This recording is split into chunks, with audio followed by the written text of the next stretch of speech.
Kisumu, yes. Kata Migori, yes. O create opportunity ma in kaka George nyalo wacho ni aweya kete otendaka.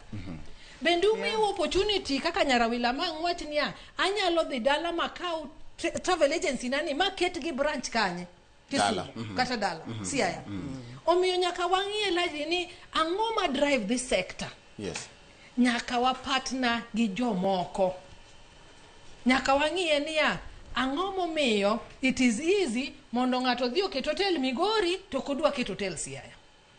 It is the same lake. Yes. And initially, and in that meeting, I remember saying, "Kangata ku mwaka osedhi Entebbe, diweni in Mombasa, Kozariam, and it is Lake Victoria.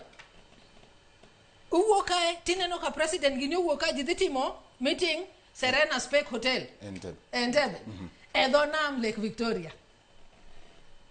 Me benjini, hey, podana na Lake Victoria, kozo an koro Mombasa, elmani koro the water is lighter.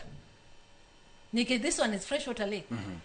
It is us to reset our thinking, kakoganda, mondo wa mi ji opportunity mar investment. Ango miya wacho kama. Waneno tungni Kisumu. Tungni makamago onge ng'ama nyalo yie no keti ang'o pesa ne kamoro ka nitie gimiluongo ni insecurity. Insecurity gidoluwe nango. Rochruok mar arita. Rochruok mar arita. Yes. For a long time, kendo nikech wan joluo wachuro wach adiera ni for a long time non ng'ewa kaka jo mohero maandamano kiang'o tungni gima tisto gima tisto waketho gir ng'ato moko badhi kana ni magi recho Nyameru kore kan kisepara cheni ya wato gima no waketho jadong mar Nyarawila ineno koro ji onoluor mondo giketi